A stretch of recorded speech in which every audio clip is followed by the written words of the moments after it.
अस्सलामुअलैकुम। आज हम सेकेंड ईयर फिजिक्स का पेपर सॉल्व करेंगे। ग्रुप है सेकेंड, एग्जाम है 2023।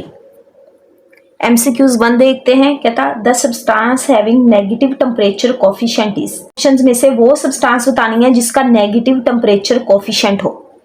ठीक है, तो नेगेटिव टेम्परेचर कोफिशिएंट का मतलब क्या है कि टेम्परेचर के बढ़ने से उस मटेरियल की या उस सब्सटेंस की रेजिस्टेंस क्या हो, डिक्रीज हो।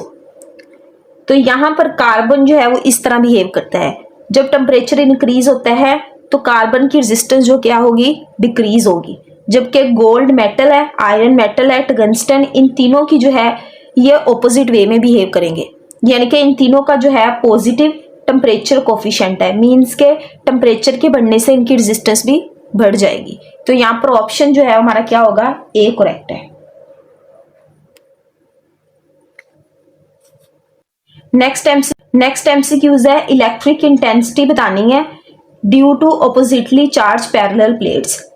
तो ऑपोजिटली चार्ज पैरेलल प्लेट की वजह से इलेक्ट्रिक इंटेंसिटी बतानी है, तो इसका ऑप्शन है डी करेक्ट है। सिग्मा ओवर एप्सिलॉन नॉट होता है। The negative of potential gradient is. तो पोटेंशियल ग्रेडियंट का जो नेगेटिव होता है वो इलेक्ट्रिक फील्ड इंटेंसिटी के इक्वल होता है। इस फॉर्मूला के अकॉर्डिंग देख लें कि पोटेंशियल ग्रेडियंट का जो नेगेटिव है वो किसके इक्वल है, इलेक्ट्रिक फील्ड इंटेंसिटी के। तो यहाँ पर ऑप्शन ए जो है वो क्या होगा। नेक्स्ट एमसीक्यूज है, current passing through the coil of galvanometer. Galvanometer की कॉइल में से गुजरने वाला करंट जो है वो किसके इक्वल है। तो यहाँ पर ना फॉर्मूला में पता होता है कि टॉर्क डिफ्लेक्शन जो है वो टॉर्क रिस्टोरिंग के इक्वल होता है। तो यहाँ पर डिफ्लेक्टिंग टॉर्क जो होता है NIBA होता है और रिस्टोरिंग टॉर्क जो होता है वो C थीटा के इक्वल होता है। तो यहाँ से अगर हम करंट की इक्वेशन निकालें तो current is equal to C theta over BAN। तो यहाँ पर अगर देखें तो ऑप्शन ए जो है उसका क्या होगा, करेक्ट होगा।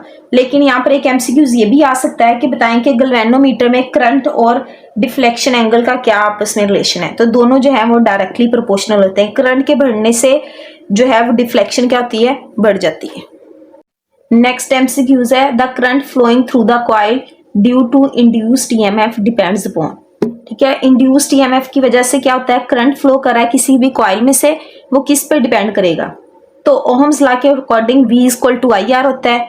तो यहाँ से अगर हम I जो है वो सेपरेट करें तो ये बन जाएगा E ओवर R। E जो है वो इंड्यूस्ड EMF है, R जो है वो रेजिस्टेंस है किसकी, कॉइल की, I जो है वो क्या है, करंट है।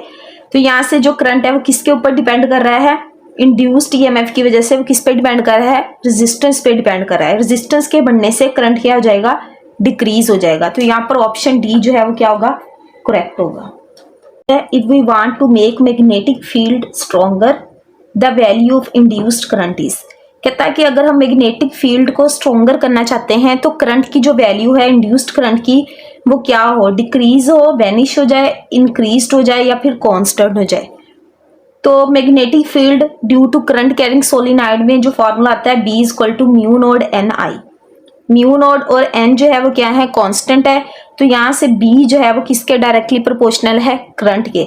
इट्स मीन कि अगर करंट इंड्यूस्ड करंट बढ़ता है तो मैग्नेटिक फील्ड क्या होती जाएगी, स्ट्रॉन्गर होती जाएगी। और अगर करंट जो है वो डिक्रीज करता जाए तो मैग्नेटिक फील्ड भी क्या होती जाएगी, वीक होती जाएगी।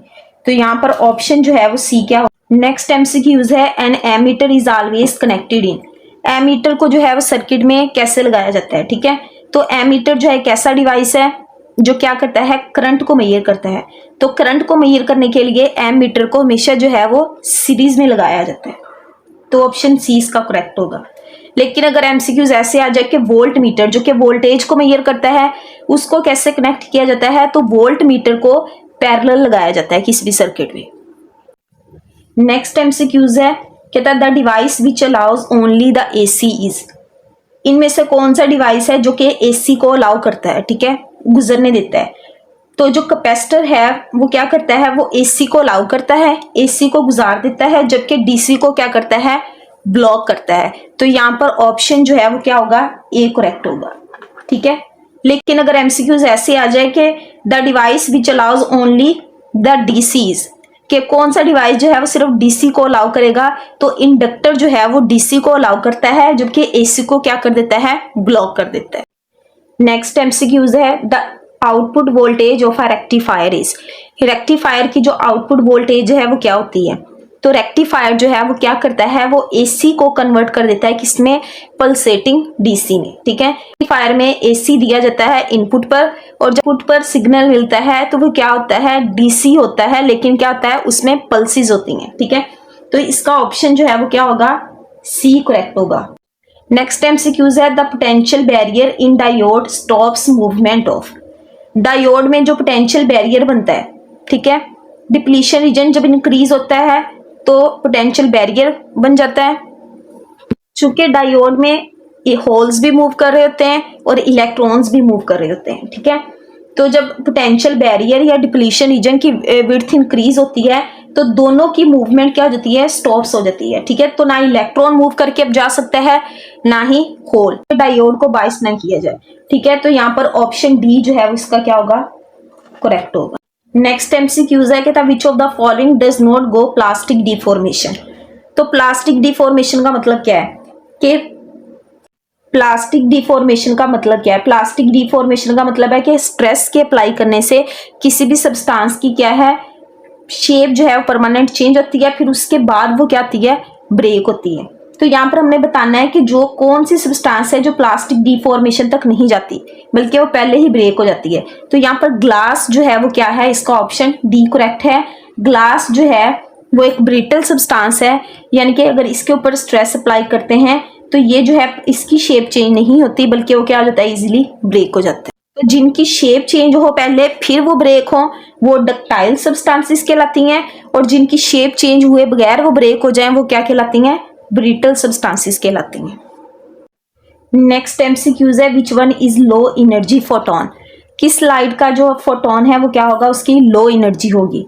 तो एनर्जी का फॉर्मूला आता है E = hf, H Planck constant है, F फ्रीक्वेंसी है, यानी कि एनर्जी जो है वो किस पे डिपेंड करी है, वो फ्रीक्वेंसी के ऊपर डिपेंड करी है। फ्रीक्वेंसी कम होगी तो एनर्जी भी कम होगी, फ्रीक्वेंसी ज्यादा होगी तो एनर्जी भी ज्यादा होगी। ठीक है, तो इंफ्रारेड लाइट का जो फोटोन है उसकी फ्रीक्वेंसी भी लो होती है और एनर्जी भी लो होती है।